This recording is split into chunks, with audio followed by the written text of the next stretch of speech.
Selamat pagi, Assalamualaikum warahmatullahi wabarakatuh. Berjumpa kembali dengan Budi Raharjo di Padepokan Budi Raharjo. Kita mulai dengan ngopi dulu. Bismillahirrahmanirrahim. Sedap. Kopinya ini dari toko kopi Pasar Cihapit, Arabica Premium Medium Roast. Kopi aslinya bikin happy, Bajawa. Bajawa itu Flores. Enak. Karena salah satu kopi yang saya suka emang dari Flores sih. Jadi Indonesia ini bersyukur ya, banyak kopi yang enak-enak dan harganya tidak mahal alias murah. Ini saya lupa segini tuh ya, segini tuh 50.000 atau 50.000 ya kalau nggak salah. 185 gram 50.000. Sangat murah. Sangat enak. Jadi kopi di luar negeri itu mahal-mahal ya. Ini cerita soal luar negeri, ini cerita tentang Shenzhen. Tulisannya Shenzhen. Tadinya saya pikir pembacaannya adalah Shenzhen. Ternyata Z itu nggak ada di C ya bacanya. Jadi Shenzhen di Cina. Jadi minggu lalu saya baru kembali dari, minggu lalu saya masih ada di Shenzhen, ini baru seminggu pulang dari Shenzhen, China. Jadi ceritanya ya saya pengen tahu aja tuh Shenzhen apa gitu ya. Karena lihat dari video-video itu dia digadang-gadang menjadi pusat elektroniknya dunia, pusat perdagangan elektronik dunia, ya, dunia yang luar biasa gedenya. Nah, video sebelumnya saya membahas tentang oleh-olehnya dari sana, yaitu saya beli banyak komponen IoT. Tautannya nanti saya sertakan di sini. Jadi kalau mau lihat belanjaan saya dari sana ya, IoT komponen harganya murah-murah banget dong. Ya, itu di sana. Nah, sekarang cerita lainnya lagi tentang Shenzhen-nya ini. Pertama, saya kaget. Karena dalam bayangan saya ini masih mungkin terpengaruh 20-30 tahun terbelakang ya dulu. Dulu saya pernah ke Beijing. Ke Beijing itu saya lupa tahun 2000 kayaknya ya. Wah, itu aja udah bagus ya. Udah bagus, maksudnya jalan tuh bersih segala macam, tapi semuanya sepeda. Jalan-jalanan bersih, tempat-tempat bersih, tapi bersih-bersih kuno gitu ya maksudnya gitu. Jadi bersih kuno. Nah, karena tempat terakhir sebelum ke Shenzhen ini ya, saya keluar negeri yang terakhir itu adalah Manila. Menurut saya Manila tidak terlalu bagus ya, masih tetap kumuh gitu. Jadi dalam bayangan saya itu kumuh gitu ya, yang disebut Shenzhen ini kumuh bayangan saya gitu. Surprise, ternyata tidak. Ini Shenzhen ini adalah versi lebih besarnya dari Singapura. Jadi bayangin ya, Singapura kalau digedein aja skalanya, Shenzhen kayak gitu. Jadi kita dapati adalah tempatnya bersih dong. Oh, jauh dibanding Indonesia mah bersih ya. Bersihnya tuh Shenzhen jauh lebih bersih dari Indonesia. Yang kayak gini yang membuat saya surprise juga London ya.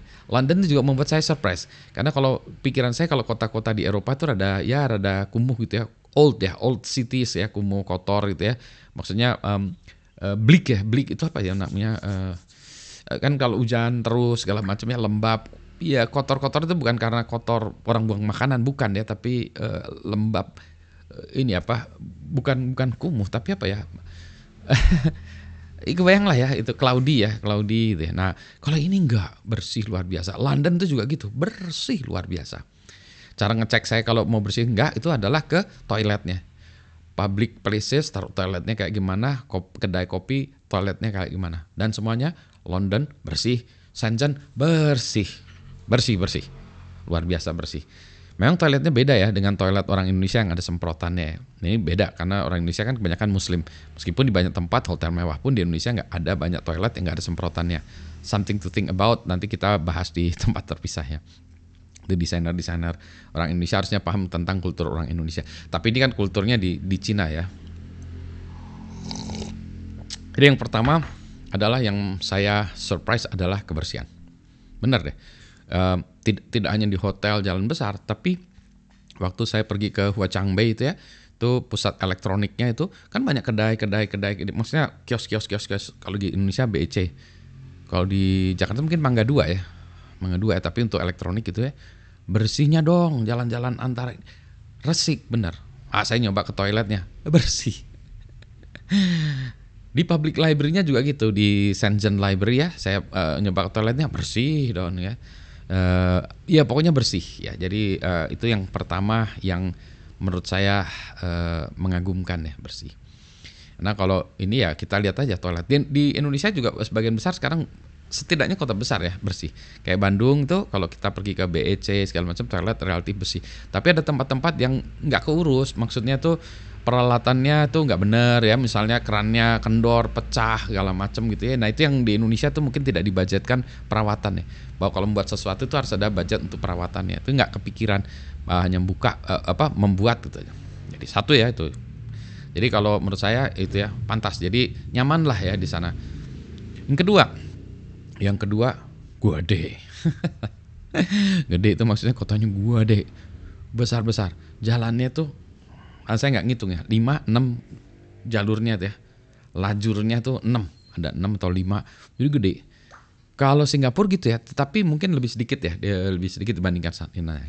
Dan jumlah kendaraannya tentu saja lebih banyak daripada di Singapura.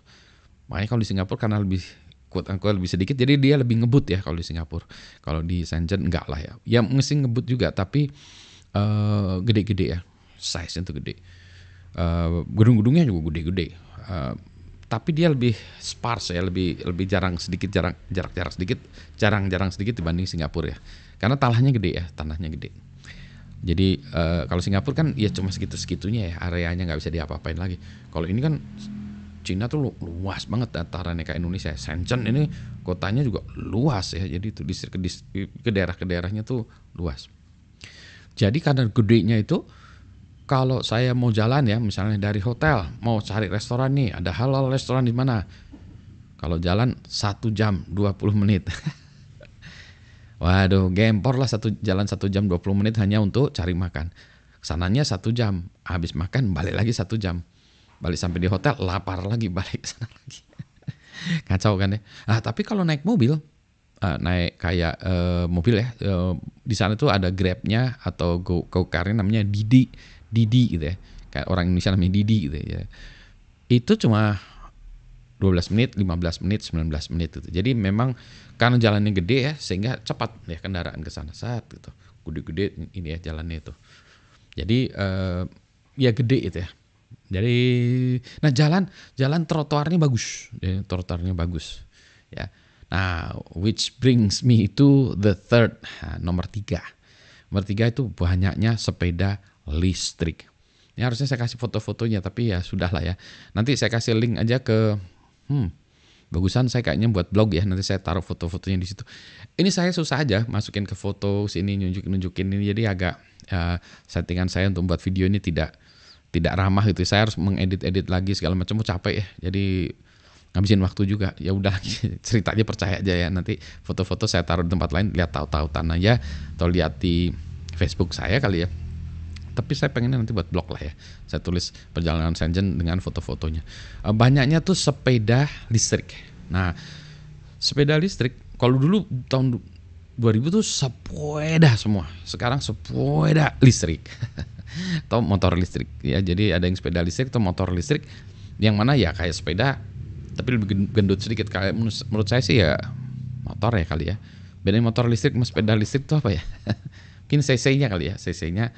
Terus nanti kalau sepeda nggak perlu pakai SIM ya, kalau motor perlu ya. Nah, kalau nah ini dia jalannya, dia di trotoar. Yang ketiga itu tadi adalah buahnya sepeda listrik dan jalannya di trotoar dong, bukan di jalan aspalnya, tapi jalannya di trotoar. Tapi kalau dia nyebrang ya ke aspalnya tuh. Ada juga yang jalan di aspalnya gitu.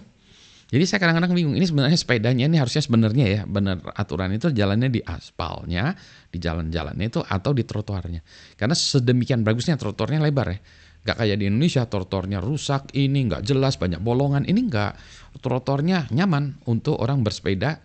Ya jalan, sepeda aja nyaman, apalagi orang jalan ya, nggak juglak gitu. Nah, sepeda motor itu di situ juga, sepeda listrik ya, itu juga. Jadi kalau jalan kita harus hati-hati. Nah, jauh ya. Mungkin itu sebabnya kalau jauh-jauh gitu tadi kalau kita pakai sepeda listrik ya, dekat lah tadi ya, jarak yang kalau kita dari satu titik ke titik yang lain. Ya kalau jalan kaki mungkin 1 jam 20 menit, kalau pakai sepeda listrik tadi mungkin 30 menit kali ya. Jadi memotongnya sangat jauh juga ya. Nah, jadi itu tadi ya, bersih, gede, banyak sepeda listrik. Karena jalan besar dan jalannya di trotoar dan rada ini ya, maksudnya bukan ngeri-ngeri nakutin. Jadi kalau kita jalan harus hati-hati karena di belakang tuh kadang-kadang ada sepeda listrik ya. Dan kadang nggak ada bunyinya kayak sepeda aja tuh, jadi ya kita harus hati-hati karena kita nggak tahu-tahu ada sepeda listrik di belakang kita gitu ya, ada orang mengendarai itu. Yang naik juga ada satu orang, berdua, bertiga, berkeluarga gitu ya, kayak Indonesia aja. Orang tuanya di depan, anaknya nangkring di antaranya atau di depannya. Jadi sepeda listrik bisa juga bertiga. Berarti dia motor kali ya. Berarti ada, kan itu pakai baterai ya, pakai aki gitu ya, baterai. Berarti di sana itu memang industri aki atau industri baterainya itu harus bagus ya. Saya nggak ngelihat tempat ngecharge listriknya ya, ngecharge listrik motor-motor ini ya. Berarti kan dia ngecharge-nya di rumah atau di mana ya? Atau di rumah di-charge semua itu atau di mana ya? Saya masih belum tahu ya. Nah, yang menariknya lagi, kalau mereka parkirnya gitu aja sih. Jadi kalau di trotoar itu parkir ya sepeda listrik banyak aja gitu ya. Nggak ada tukang parkir. Di Indonesia kan yang ribut tukang parkir ya. Begitu ada Maret itu langsung yang menjadi masalah itu tukang parkir. Ormas itu. Ini nggak ada gitu. Mungkin kalau ada tukang parkir atau ormas langsung diciduk sama pemerintah, dipekerjakan di kerja Rodi Romusa di mana gitu ya, di utara gitu ya yang ini. Jadi orang-orang ngapain juga ya. Mau nyuri juga sepeda juga banyak nih, mana sana juga mau dijual juga mungkin gak ada yang tertarik gitu ya. Terus memang saya pernah pergi ke daerah sesuatu ya yang mana mungkin daerahnya itu bukan daerah utamanya lah ya, kayak di belakang-belakang alley-alley-nya gitulah ya. Ada juga tempat memperbaiki sepeda-sepeda listrik itu. Jadi dia ada tempat jualan komponennya ya, itu memperbaiki kayak bengkelnya itu ada bengkel kayak di Indonesia ada bengkel tuh ada itu. Cuma waktu itu saya nggak ngeliat dia lagi ngerjain perbaiki, tapi ada gitu, ada komponen-komponen ya kayak bengkel sepeda lah, bengkel motor lah di Indonesia ada gitu. Jadi tempat-tempatnya itu ada. Tapi saya belum melihat tadi ya, tempat ngecharge baterainya apa di rumah atau baterainya dipertukarkan kayak kita beli LPG ya, yang melon itu, yang kosong kita taruh, terus kita ambil yang berisi, beli isinya jual gitu ya. Jadi maksudnya tukar baterai itu saya nggak tahu, mungkin ada tempat penukaran baterai. Dugaan saya sih demikian ya, karena nggak ngelihat tempat orang ngecharge atau mungkin di rumahnya gitu ya. Nah, itu yang begitu ya. Berikutnya lagi yang keberapa nih? Keempat kali ya. Orang-orangnya. Nah, menurut saya orangnya di sana tuh baik-baik ya. Orang-orangnya sebetulnya dia pengen ramah, tapi dia tidak bisa berbahasa Inggris. Problemnya adalah mereka tidak bisa bahasa Inggris. Saya kebayang sih, karena karakter mereka kan bukan Roman characters ya. Kalau kita kan ABCDE FG itu ya, itu kan karakter Roman ya, Roman characters. Sehingga kita belajar bahasa Inggris ya harusnya lebih mudah ya daripada mereka, karena karakternya kita belajar karakter gitu, bukan karakter yang lain. Kalau orang-orang yang bukan Roman characters, orang Cina, orang Jepang, orang Rusia, orang Arab, orang Thailand ya, mereka mungkin agak kesulitan karena tidak terbiasa dengan Roman characters ya. Nah, mungkin. Tapi intinya adalah bahasa Inggris tidak umum sehingga susah berkomunikasi bagi Westerner ya, Westerner kita Westerner, bagi turis ya, turis susah berkomunikasi dengan mereka karena kalau kita ngomong bahasa Inggris mereka menjawabnya dengan bahasa lokal mereka ya. Saya nggak ngerti Mandarin ya, saya nggak ngerti Hokkien, saya nggak ngerti bahasa Cina, jadi saya nggak ngerti sama sekali, blank aja. Kalau di Indonesia kan cuma tahu gope ya, kalau di Bandung nih ya, gope. Itu mah Hokkien kali ya, bukan Mandarin, jadi mereka pun nggak akan tahu ya. Cepet, ceban gitu ya, nggak ada yang tahu. Itu bahasa pasar di Indonesia ya, di Bandung kali. Anyway, susah komunikasi. Nah, sehingga kalau di Indonesia kalau ada bule gitu ya, langsung dengar, hey mister gitu ya. Yang datang laki-laki, hey mister, yang datang perempuan juga, hey mister, itu kalau orang Indonesia diajak ngomong gitu ya. Orang Indonesia tuh ramah ya terhadap turis tuh gitu ya. Hai mister soalnya semuanya ya, karena kita berani ya mencoba begitu. Kalau di sana enggak, karenanya malu ya, mungkin mereka malu sehingga ya ada sulit berkomunikasi. Bukannya tidak ramah tapi malu berkomunikasi, jadi kesulitan. Untungnya sekarang ini ada Google Translate ya, jadi aplikasi di handphone ya, Google Translate. Ketikin aja kita teksnya bahasa kita, misalnya bahasa Inggrisnya kita tulis ya, where is the market gitu, nanti translate-nya apa ditunjukin, oh ya gitu ya. Dan hebatnya Google Translate juga kita bisa record orang ini ngomong, misalnya dia nggak mengetikin, orang ini ngomong, kita kasihin ke mukanya dia ya suruh ngomong gitu, nanti habis ngomong kita liatin teksnya itu konversikan ke bahasa Inggris misalnya. Lumayan itu Google Translate sangat-sangat membantu.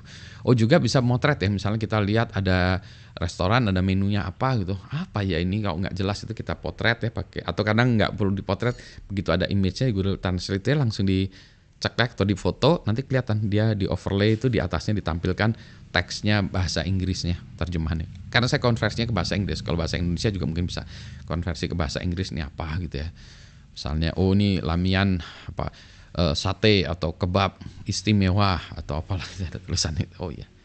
Gitu ya. Jadi itu ya. Jadi karena ini jadi mereka agak sedikit malu-malu ya. Mungkin bukan tidak bersahabat dengan foreigners, tapi mereka sulit berkomunikasi dengan foreigners ya. Nah, kalau saya bandingkan dengan Singapura, mungkin dari segi penampilan wajahnya itu orang Shenzhen ini lebih happy daripada orang Singapura. Kalau orang Singapura tuh stres ya, grumpy gitu ya, karena stres mungkin kehidupannya. Kalau di Singapura itu persaingannya ketat ya. Jadi memang kalau di sana tuh stressful ya. Kalau di Shenzhen tuh mungkin ya keras juga, tetapi tidak seganas atau sekeras Singapura kali ya. Jadi gitu. Kalau saya lihat misalnya anak-anak belajar ya, anak-anak belajar itu kan saya pergi ke library banyak lihat anak-anak belajar. Sebelum ke library menuju ke sana tuh masih banyak ya anak-anak mungkin SMP, SMA gitu ya, pada ketawa-ketawa sama teman-temannya, gangguan gitu ya, biasalah ya anak-anak SMA. Kalau di Singapura lebih pendiam ya. Mikirin ujian, mikirin apa gitu kan, deng gitu ya. Tapi sama-sama kerja kerasnya gitu ya. Kalau Indonesia baca komik kalau dulu ya. Baca komik, main bola gitu ya. Kalau sekarang TikTok kan. Aduh ya, jadi ya inilah ya, mungkin harus kita ajarin lagi ya budaya. Tapi kalau gitu nanti anak-anak kita jadi stres ya, anak-anak muda ya. Gimana tuh? Nah, SD, SMP, SMA stres ya kuliahnya, sekolahnya. Kalau di sana gitu ya, keras ya persaingannya. Tapi jadinya apa? Jadinya yang terpilih memang banyak yang cerdas-cerdas di sana. Baik, apalagi tuh ya ceritanya Shenzhen itu. Oh ya, berikutnya lagi tuh makanan ya. Makanan menurut saya di sana enak-enak. Cuma kan saya harus nyarinya yang halal ya. Susah juga tuh. Maksudnya ada sih, cuma jaraknya tadi yang jauh-jauh tuh. Yang paling banyak itu lamian dari Lanzhou ya. Northwest tuh, dari Northwest berarti Bandung ke utara itu ya, Bandung. Bandung lagi barat ke utara, naik ke atas dikit ya, barat laut ya. Itu di situ tuh karena Lanzhou itu banyak penduduknya yang notabene banyak Muslim, yang membuat itu yang mie yang dibuat sendiri jedek gitu ya. Itu enak banget, enak. Porsinya gede dong, harganya relatifly murah ya. Kalau dibanding Singapura, setengahnya Singapura. Kalau dibanding Indonesia mungkin mirip-mirip ya dengan harga di Indonesia. Nah, mirip-mirip. Ada satu mangkok ya, tergantung ya, mirip-mirip ini kalau dibanding Jakarta katakanlah ya. Satu mangkok lamian gede itu Rp70.000 kalau di ini kan. Gede loh porsinya tuh, gede bener. Ya kalau di Bandung mungkin agak kemahalan dikit ya, tapi porsinya gede. Kalau dikecilin porsinya tuh mungkin ya bisalah 40.000 gitu ya.